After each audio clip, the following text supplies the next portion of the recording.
Good morning. If you have your Bible, turn to Exodus chapter 17.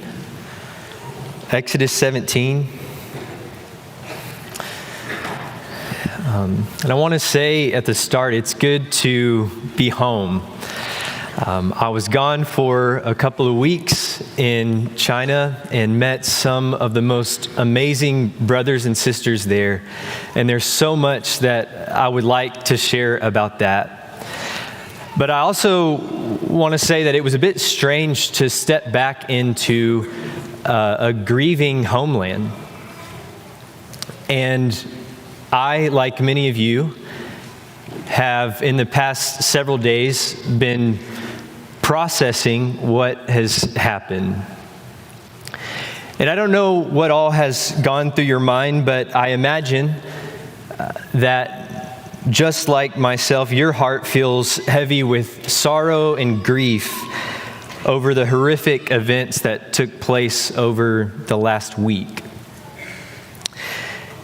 And as I tried to compose some message for the Lord's Supper this morning, I find that my mind just keeps going back to that. And the honest question that I wrestle with in moments like this is, where is God?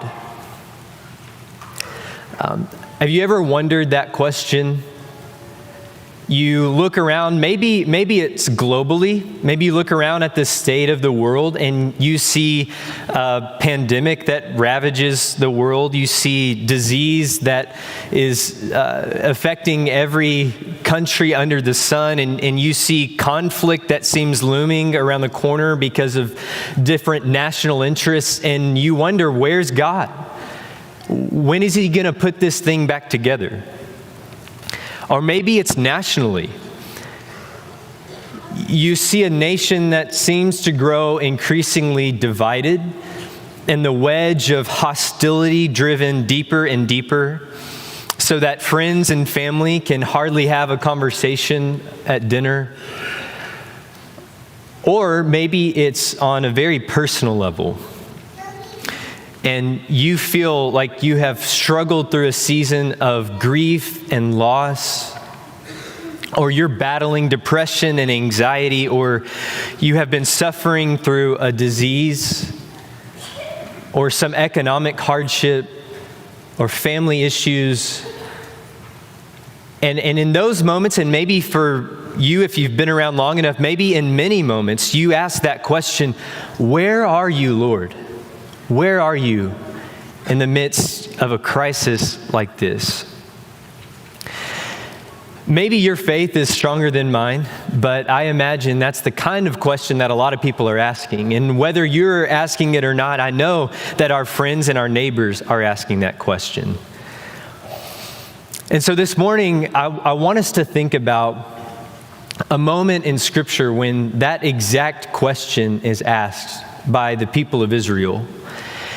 And maybe by looking at this story, maybe by seeing the way that God responds to a moment like that, we can find just some sense of peace that we could even offer to other people. And so there in Exodus chapter 17, the story goes like this. It says in verse 1, all the congregation of the people of Israel moved on from the wilderness of sin by stages according to the commandment of the Lord, and camped at Rephidim. But there was no water for the people to drink. Therefore the people quarreled with Moses, and they said, "Give us water to drink." And Moses said to them, "Why do you quarrel with me? Why do you test the Lord?" But the people thirsted there for water. And the people grumbled against Moses, and they said, "Why did you bring us up out of Egypt, just to kill us and our children and our livestock with thirst?" So Moses cried out to the Lord. And he said, "What shall I do with this people? They're almost ready to stone me." And the Lord said to Moses, "Here's what I want you to do. Pass on before the people, taking with you some of the elders, the judges of Israel, and take in your hand the staff with which you struck the Nile, and go. Behold, I will stand before you there on the rock at Horeb, and you shall strike the rock, and water shall come out of it, and the people will drink." And Moses did so.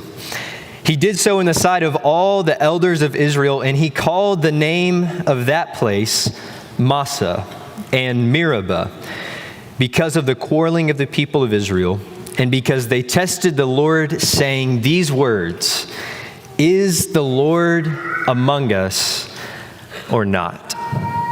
Is the Lord among us or not?" So here's the scene. Israel has just been delivered from slavery in Egypt, and they have traveled through the wilderness, passed through the Red Sea. And as this herd of about 2 million people follow that pillar of cloud by day and fire by night, they come to Rephidim, the last stop before Mount Sinai. But as they get there, they look around and they notice there's no water. And it's not like they can just have somebody run over to Sam's Club and pick up a 2 million pack of Dasani or Smart Water or whichever is your water of choice.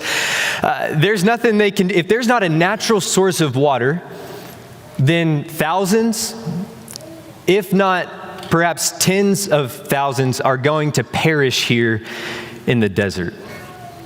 And so this is a serious concern. And so the people, they take their complaint, their, perhaps we could say a very reasonable complaint, to Moses. And you can imagine the desperation of this scene. They say to the people, why did you bring us, Moses? Why did you bring us all the way out here just to die from thirst in the wilderness? And apparently it gets so intense that verse 4 tells us the people were actually ready to stone Moses. He goes from the one who leads them out of slavery to the one whom they're ready to stone. But what's interesting to me is that in this moment, the people are not so much accusing Moses as much as they're accusing God. Did you notice that's what Moses draws their attention to? Verse 3, Moses says, "Why do you quarrel with me, and why do you put the Lord to the test?" See, the people aren't just complaining to God, they've filed their complaint against God. And the difference is important. It's not just that they are calling out to God in hopes that he will bring some work of deliverance. It's that they're actually accusing God. They're putting him to the test. They are, we could say, putting him on trial and holding him responsible for this tragedy. And so, verse 7, Moses calls the place Massah and Meribah because of the question that they ask, is the Lord among us or not? Where is God? I know that he brought us out of Egypt, they say. I know that he parted the Red Sea. I know that he led us through the wilderness, but what about now? What about in a moment like this? What about when there's no water to drink and things seem dark and hopeless? Is the Lord really among us or not? And so, how does God respond? Well, notice God actually doesn't get angry with them. He doesn't fly off the handle and come down and judge them. He actually makes one of the most remarkable foreshadowing moments of Christ in all of the Bible. God, in this moment, looking back at verse 5, it starts with this. The Lord said to Moses, "Pass on before the people and take with you some of the elders or judges of Israel." Now, what's going on here? What is God asking Moses to do? Well, the elders are going as witnesses to see what's about to take place and then report back to their own tribes. And they're standing really as kind of judges over this law court scene. And he says in the following verse, "Take in your hand the staff with which you struck the Nile and go." And the staff here represents judgment. It's the thing that brought that part of the Red Sea. It's the thing that brought the 10 plagues upon Egypt. It is representative of God's judgment. And then God says, "Behold, I will stand before you there on the rock at Horeb." And I want you to imagine this scene and think about what it would mean for the Lord to stand before the elders, before the judges in this moment. Typically, when you are in a courtroom, who does the standing? It's typically the defendant, right? It's the one who is accused, the one who has a case that's brought against them. It's the person who's been charged. And as God takes his stand on this rock before all of the judges of Israel, Moses then strikes the rock with that staff of judgment, and water flows out for all of the people. And maybe you're starting to put the pieces of the puzzle together, but think about it. God could have provided water in any other way. There's any number of ways that God could have provided water for the people, but why is it this way? Why does God choose this sign, this symbol, as the way of giving this living water to the nation? Well, I think he's answering their question, is the Lord among us or not? God says, I'm right here. I'm right here caring for the needs of the people, providing for all of what's necessary in this wilderness. And more than that, as God places himself upon this rock, he's saying this: I will take the strike of judgment onto myself so that life can flow out to you. I will take the strike of judgment so that life can flow out to you. Now, let me ask this. Can you see Christ in this scene? The rock that was struck. If you can see any glimpse of Christ, then you can understand the words of Paul in 1 Corinthians 10 when he says, I don't want you to be unaware, brothers and sisters, that our fathers were all under the cloud, and they all passed through the Red Sea, and all were baptized into Moses in the cloud and in the sea. And all ate the same spiritual food, and all drank the same spiritual drink, for they drank from the spiritual rock that followed them. And he says that rock was Christ. So do you hear what Paul is saying in this moment?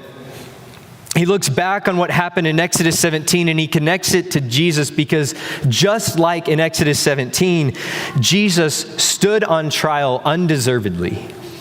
Just as God took his stand before the judges of Israel and took the accusation of the people onto himself, so Jesus stands now wrongfully accused. But the elders of Israel conspired together to render judgment against Jesus in much the same way that the judges of Israel gathered for that water to flow out from the rock. And he willingly embraced the rod of judgment by his death on the cross. And just as water flowed out from the rock in Exodus 17, so when the soldier struck Jesus' side with that spear, what flowed out from his side was blood and water. Jesus is the rock that was struck. And we have a song that we sing about this. Rock of ages, cleft for me. Let me hide myself in thee. Let the water and the blood from thy wounded side which flowed be of sin the double cure, saved from wrath, and make me pure. Jesus, the rock that was struck. And so perhaps this week you have found yourself in a place that's not unlike the people of Israel. you find yourself asking this question, is the Lord really among us or not? You look at the despair of a world that has seemingly gone mad and in many ways has, and you wonder, where is God in all of this? And perhaps it's more than just looking out at the state of our current world, but it's the state of your own world in ways that are deeply personal to you. And you feel the heartache and you feel the despair, and you wonder, has God forgotten us? Has He abandoned us? Does He really care about us? Is He really going to provide for us? Does He truly love us? Is the Lord among us or not? And Jesus' answer is that every time that we eat this bread and we drink this cup, Jesus proves His love and commitment to us again and again and again. And He says to us through this meal, I was struck down so that my life could flow to you.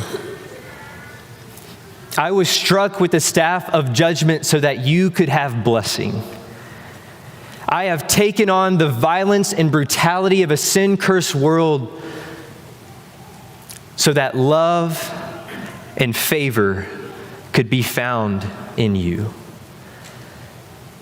Now, by no means does that answer every question that is reverberating in the minds and hearts of so many people right now. But maybe this is just one step toward hope and healing in a time of unimaginable grief. That in a world of suffering, where so many wonder, is the Lord among us or not, we can point to the rock that was struck by unimaginable violence. And we can say, here is life.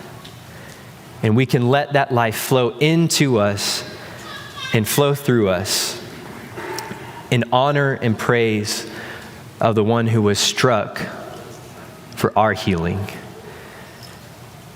We'll now ask the men to come forward as we partake.